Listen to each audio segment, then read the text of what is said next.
rash promises. And I told you earlier that the main character from the Bible will be a guy by the name Jephthah. Now, who was Jephthah? Thank you so much for the comments that are coming in. Ninaziona, ninawaona nyote. Make sure that you keep them coming. I will read them at some point, so stay tuned. Make sure hujamiss kusikia jina lako likitajwa, and make sure that your name is also not missing from the book of life. All right? So, piga hiyo hatua. Make that choice today. Are you born again? No? Why not? Make sure that you receive Christ this day, this minute, because the hour or the day is not known when he will be coming back. So it's good to be ready. It is good to be ready. Sawa sawa. Rash promises. Judges chapter 11, or chapter 11, yes. From verse 1 all the way down, all the way to verse 40. Ay, Gladys, utasoma hizo zote. Kwani leo kuna nini? We are learning about the consequences that come with rash promises. And I promise you, you are going to enjoy. So stay tuned. Our number on your screens is 0725 737 228. You can also find me on my account, that is Glashie Mbuthia on Facebook. Naona comments zenu, nafurahi sana. And also GTN TV Digital, utatupata hapo. Make sure that you send those comments. If you're watching us from any part of the world, www.gtntv.co.ke is the website you can watch us on. Alafu, unampangia mpenzi wako nini hii Valentine's? Let me know. Na kama kuna mtu hapo anaona Gladys nitamtreat. Niko hapa, niko tayari. Tusome kuhusu Jephthah sasa. So Judges chapter 11. We start from verse 1. Well, the main part is from verse 29 to 40. But it's good to know. I always tell you, jua what happened before, during, and after. Get to know the context. You don't just open your Bible and read your verse inasema, you will be rich. Yes, alisema will be rich. Oh, and then you're not working towards being rich. Who was being told that and why? You will prosper in all your ways. Okay, the Bible says I will prosper. But what is the instruction that comes with that? It's good to read. It is good to read what happens before, who was being told, what his or her life story was, and then ujue mahali utajiweka. Kama unatoshea kwa hizo viatu, you place yourself in those shoes. So Judges chapter 11 from verse 1. And we read together. So Jephthah the Gileadite was a mighty warrior. His father was Gilead, and his mother was a prostitute. Those two verses right there tell us a whole lot about Jephthah's past, about who he was, about where he came from. He came from a place known as Gilead. And his father's name also is Gilead, yeah? And his mother, we are told, was a prostitute. We are not told of the mother's name. It's funny how it has been stated, showing the kind of background that Jephthah came from. All right? So Gilead's wife also bore him sons, and when they were grown up, they drove Jephthah away. You're not going to get any inheritance in our family, they said, because you are the son of another woman. Wow. Wow, just wow. So Gilead actually had a wife. Yeah? But then he went ahead and had Jephthah with another woman whom the Bible calls a prostitute or a harlot. A woman who was not Gilead's wife. And so when they were young, I believe when they were growing up, these sons and and Jephthah were friends. Don't you just love how children are so friendly to each other?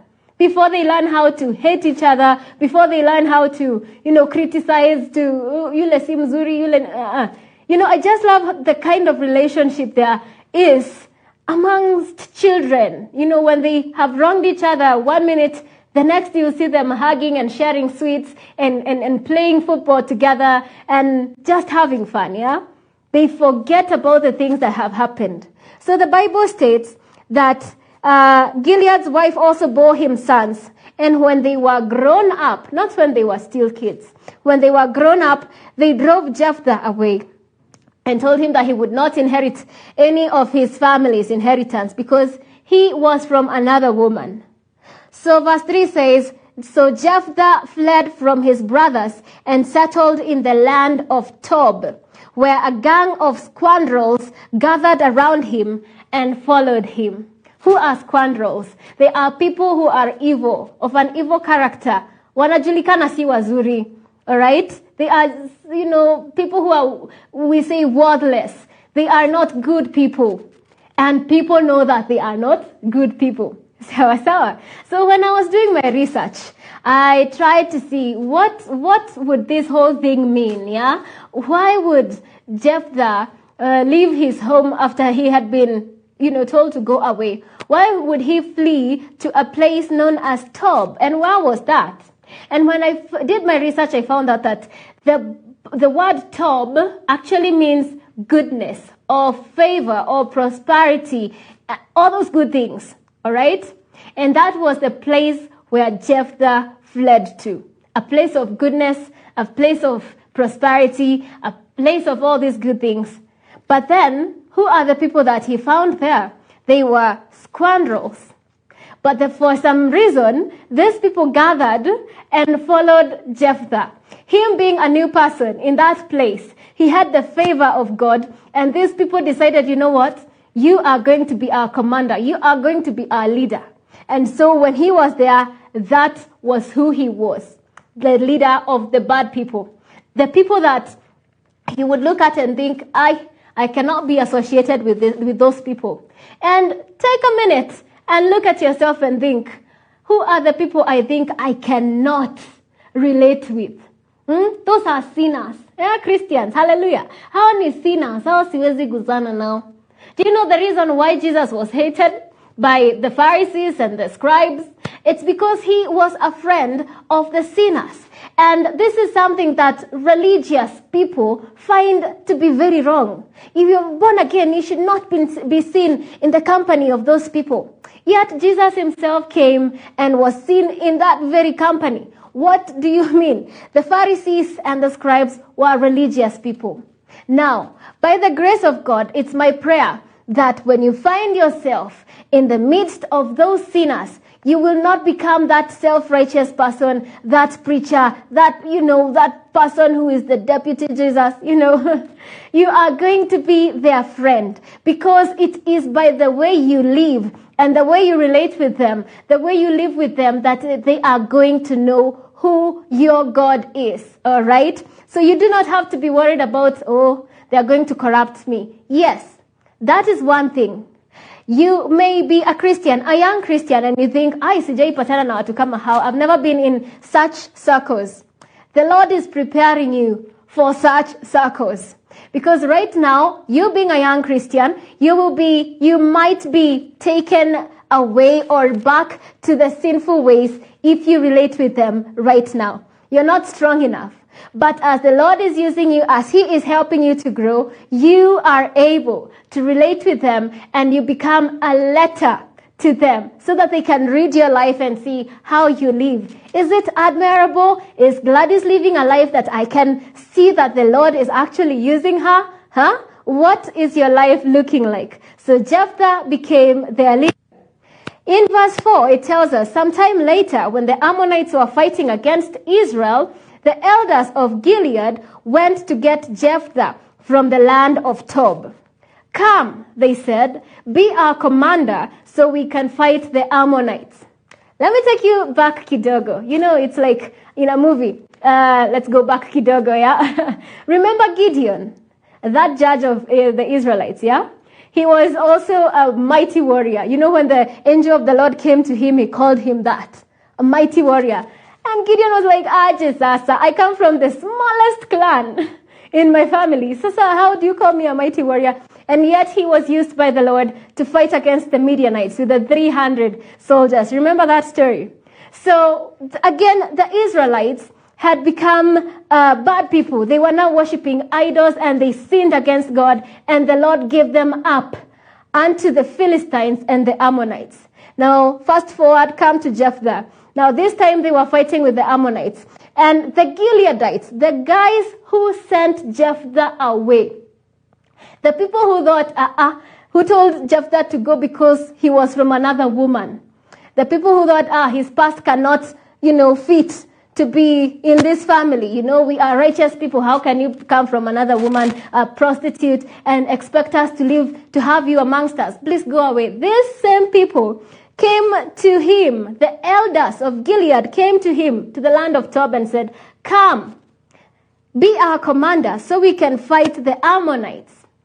Jephthah said to them, didn't you hate me and drive me from my father's house? Why do you come to me now when you're in trouble?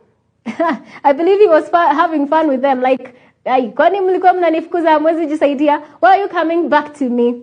And then the elders of Gilead said to him in verse 8, nevertheless, we are turning to you now. Come with us to fight the Ammonites, and you will be head over all of us who live in Gilead. Again in verse 1 we are told he was a mighty warrior. And people knew that. So now he is being told to go back to Gilead to help fight against the Ammonites. In verse 9, Jephthah answered, suppose you take me back to fight the Ammonites and the Lord gives them to me. Will I really be your head? He would still have some reservations. Mulinifukuza from my father's house. Now you want me to come and fight against the Ammonites. Mko sure nitakuwa your head? Yani, having sent me away from my father's house, how sure am I you're going to still let me become your head? And in verse 10, the elders of Gilead replied, the Lord is our witness. We will certainly do as you say. So Jephthah went with the elders of Gilead, and the people made him head and commander over them. And he repeated all his words before the Lord in Mizpah. Verse 12. Then Jephthah sent messengers to the Ammonite king with a question, what do you have against me that you have attacked my country? Now there were the Ammonites, the kings or the leaders of those nations. And so these kings would tell him, the king of the Ammonites answered Jephthah's messengers, when Israel came up out of Egypt, they took away my land from the Arnon to the Jabbok, all the way to the Jordan. Now give it back peaceably.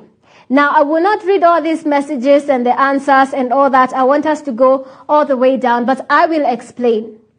When the Israelites were moving from Egypt to Canaan, of course, hawakuwa wameambiwa mtatumia hii route from Kisumu to Nairobi. No.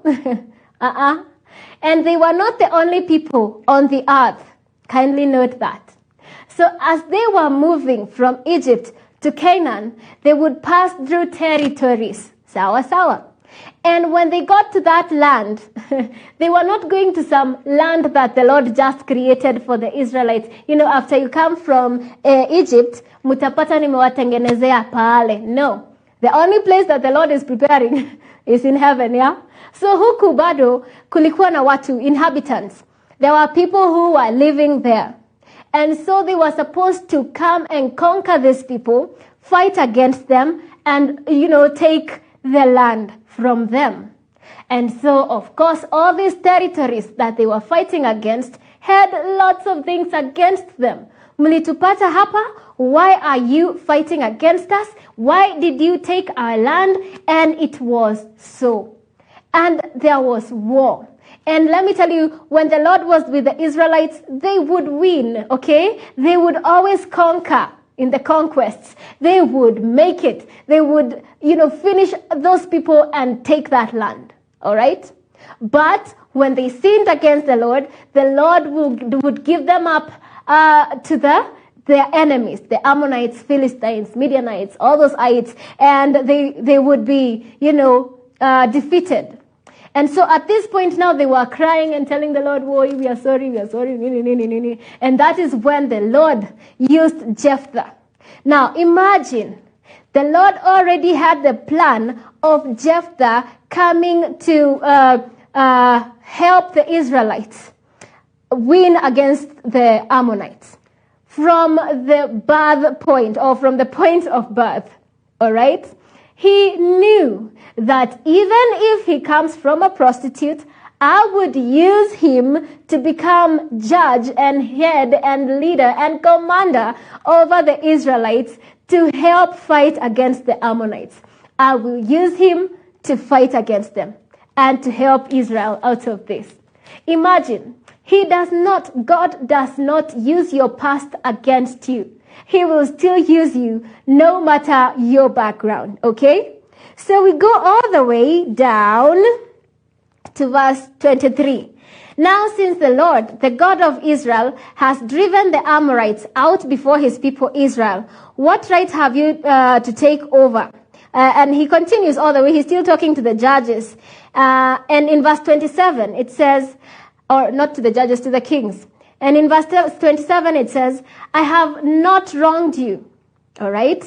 I have not wronged you, but you're doing me wrong by waging war against me. Let the Lord, the judge, decide the dispute this day between the Israelites and the Ammonites. All right? That was Jephthah telling the king of the Ammonites. Sisi hatujakukosea. You are the ones who are in the wrong for waging war against us. So let the Lord be the one to decide, yeah? But the king of Ammon paid no attention to the message Jephthah sent him. Now you can imagine back in the day, hakukuwa na WhatsApp, hakukuwa na Messenger, hakukuwa na, Facebook, all those things. So they would send someone, go and tell the king. And so he would run, he would go to that place, use whatever donkeys or horses to that place, go tell the king, nimeambiwa hivi na hivi na hivi. And so go back and tell him, ndo huyo tena, nimeambiwa hivi na hivi. And so it was a back and forth up to the point where the king of Ammon, or the Ammonites, paid no attention to the last message that Jephthah gave him. And so in verse 29 now, this is the point where I would like us to have a look at before we take yet another break. In verse 29, the Spirit of the Lord came on Jephthah. He crossed Gilead and Manasseh, passed through Mizpah of Gilead, and from there he advanced against the Ammonites. Verse 30, and Jephthah made a vow to the Lord. If you give the Ammonites into my hands, whatever comes out of the door of my house to meet me when I return in triumph from the Ammonites will be the Lord's, and I will sacrifice it as a burnt offering. Wow. Wow. What a promise. What a vow. That if you give the Ammonites into my hands, whatever comes out of the door of my house to meet me when I return in triumph from the Ammonites will be the Lord's, and I will sacrifice it as a burnt offering. I wonder what was going through Jephthah's head at that point. Whatever comes out of the house to meet me.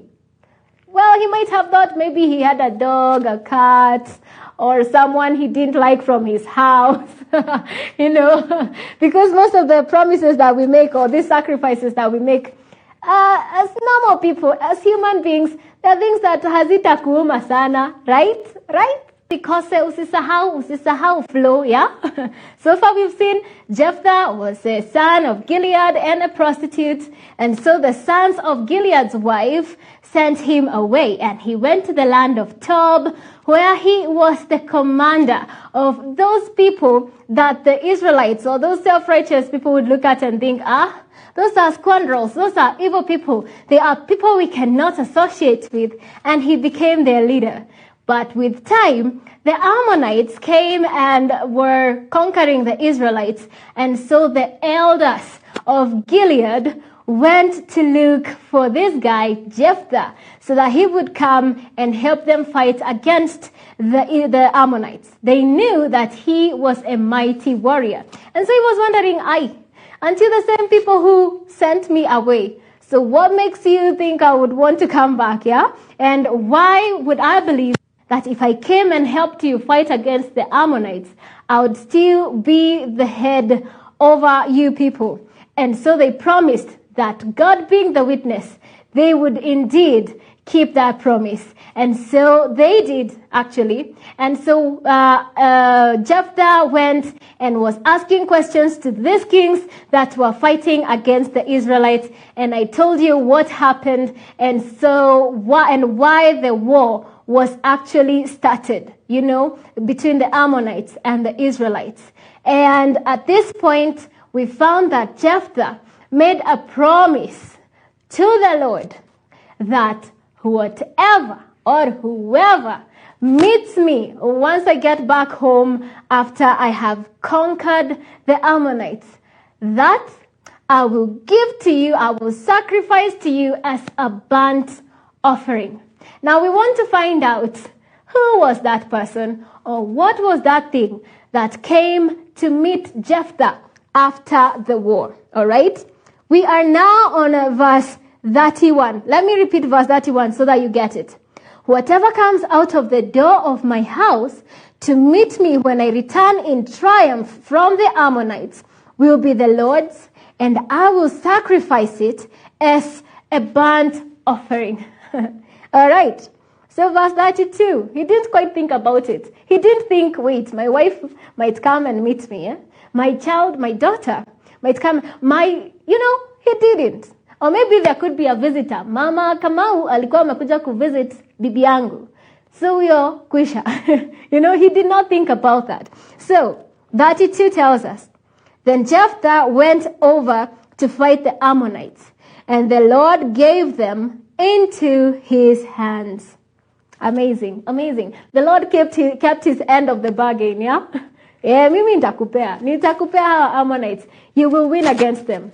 Let's see if you're able to keep your end of the promise.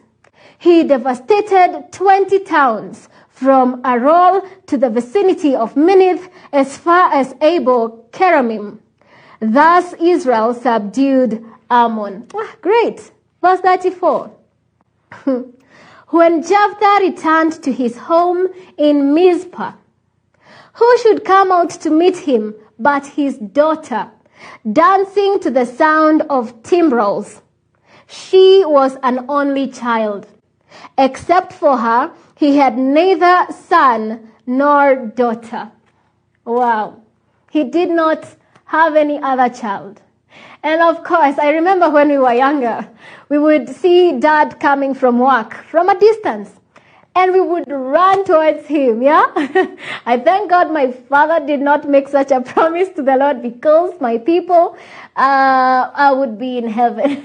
I would be among those people singing hallelujah, having been a burnt offering already. Because we'd see him and run towards him and hug him and be so happy, help him carry luggage, go back to the house, tell him about our day, not caring about how his was, and telling him all the things that school needed and all that. And then we would notice he was tired, and then end of story, yeah? Let him go take a shower, and then we would eat, and it would be night, natulale. So I believe the same thing was happening to his daughter. She knew dad ameenda war. I think everybody knew it was Jephthah who was going to fight for the Israelites against the Ammonites. And so, of course, she was waiting, and she would hear news that the war is over and the Israelites had won by or with the help of her father, Jephthah. So, of course, when she saw him from a distance, she ran and was dancing, to her father, celebrating him because of all the great things he had done. Can you imagine the kind of promise he had made? And now, who comes to meet him except his only child? Hakuna mtoto mwingine, yeye tu ndiye ako. And so when he saw her in verse 35, he tore his clothes and cried, "Oh no, my daughter, you have brought me down and I am devastated. I have made a vow to the Lord that I cannot break." I would imagine meeting my father in the state, being so happy, and then he cries. That would confuse you. But I thank the Lord, because this lady had already known, or this girl had already known, the kind of relationship his dad or her dad had with the Lord. And so in verse 36, "My father," she replied, "you have given your word to the Lord. Do to me just as you promised, now that the Lord has avenged you of your enemies, the Ammonites." All right? Ni sawa. I have no problem. You do to me as you had promised the Lord. All right? Because the Lord has kept his end of the promise, yeah? He has given you the Ammonites. But grant me this one request, she said. Give me 2 months. 2 months to roam the hills and weep with my friends, because I will never marry. You know, she had hoped she would get married, get children, like all of us. You know, we all hope to get married one day, get children, be happy with our families and all that. We have that beautiful future painted in front of us. Now, this girl, this lady, was not going to get to that point, for she knew her end had come. And it was her father who was ending her life. Why? Because he had made that promise to the Lord. Now give me 2 months to go out with my friends, to go, cry. Let me go cry. Let me go mourn, because I will never marry. And so the father told her in verse 38, you may go, he said. And he let her go for 2 months. She and her friends went into the hills and wept because she would never marry. After the 2 months, she returned to her father and did to her as he had vowed. And she was a virgin. From this comes the Israelite tradition that each year the young women of Israel go out for 4 days to commemorate the daughter of Jephthah the Gileadite. Such a sad ending, because you would think he has won. It should have been celebration at his house, at his home, with the neighbors, with the Israelites. There would be, dancing and singing and this freedom. But now his only daughter was going to die. It is sad that he did not quite think about it when he was making that promise to the Lord. It disturbs me to think he would make that promise knowing that she was an only child. He did not think about, wait, what if my only child comes and greets me? And we girls are more connected to our fathers. And okay, we are okay with our mothers. I'm not saying we are not. I'm just saying there's a special bond between a father and a daughter. And he didn't quite think, wait, maybe my daughter would come and dance and be happy and meet me and, be the child that she is towards me. He did not.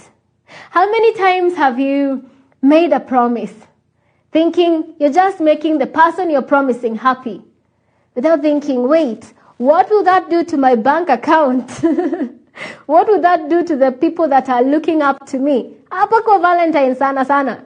You're promising someone you're taking them to some destination without thinking about a family member who may require school fees at some point, who may require medication at some point. You're not considering the consequences. Unaona tu, wacha nifurahishe huyu, wacha niseme hivi, aone niko serious. You people promise things to show people that you're serious, yeah? It's important that you really think about it. Be slow about it. Do not go making promises without having a look at it. A quote of the day was saying, those that are most slow in making promises are the most faithful in the performance of it. Again, if you're being promised by someone something, look at them. See or consider, amenipromise nini? Amenipromise haraka? Ama ni aje kumeenda? Why did he or she promise me that thing? Are they going to keep it? Because then that will help you to realize, okay, maybe it was just a way of, dismissing me. And it won't hurt you much, yeah? And then if it is someone who is used to promising you something, hai happen, and aku promising ingine hai happen, it makes you think, okay, haitawahi happen tena, yeah? But it's also not good for you to go promising without keeping or performing performing the promises that you have given. All right? Now, Jephthah, being a faithful man to the Lord, being a friend of God, being that mighty warrior, he made that promise to the Lord. And he decided, you know what? I'm going to keep this promise because I actually made it. All right? And he went ahead and offered his only daughter as a burnt offering to the Lord. Now, when we look at it, It's not a simple sight or a simple thing when you're thinking about it. It's not easy, all right? Because things may not quite turn out as you would want them to. Wow. I mean, I'm thinking about it right now, and it's really deep. It's really deep for the mother of this child to see her husband going out to, sacrifice the daughter. It wouldn't be easy for the mom to get all that in her system. It would not. Wow. I believe from the topic that we have learned today, rash promises, making promises that are not carefully considered or whose consequences are not carefully considered, is such a dangerous thing to do. So always be very, very careful when you're making those promises, and ensure that if you make any promise, you are able to keep it. All right? Ukini promise kunipeleka diani, mimi niko ready. But are you ready to provide? Are you ready to keep that promise? Make sure that it is all in order, and that you're making that promise with a clear mind, a clear conscience, that you are indeed able to promise it. Do not go be like Jephthah.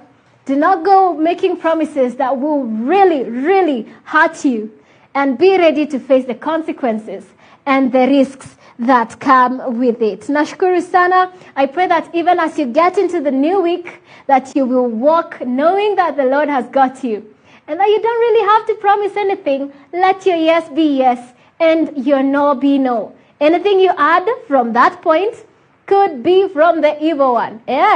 Shetani huwa anakuongezea kitu tunaita matohoho in my language. Matohoho, wewe unaenda unasema vitu, unaongea, unaziongezea huko. You want to make people smile. You want to be a friend of people. Do not. Make sure that you are not giving stories ajaba to people. As my director is telling me. Usipeane stories ajaba.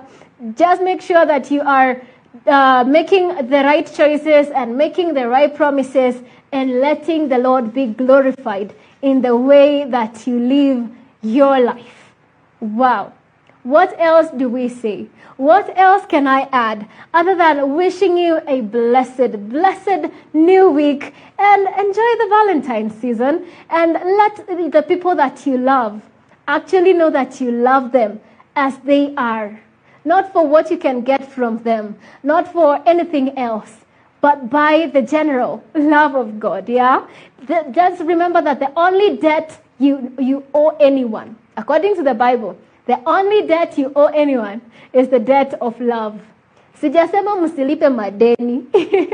I'm saying that is the only thing that you owe everybody on the face of earth. Don't go thinking, niliambiwa hivi kuhusu Kenya 1, huyo ni mtu mbaya, I cannot relate with him anymore based on his past. Remember, God does not consider that. As you get into the new week, may the Lord bless you and keep you and prosper you in all your ways, and may all that you desire come to pass by the help of the Lord.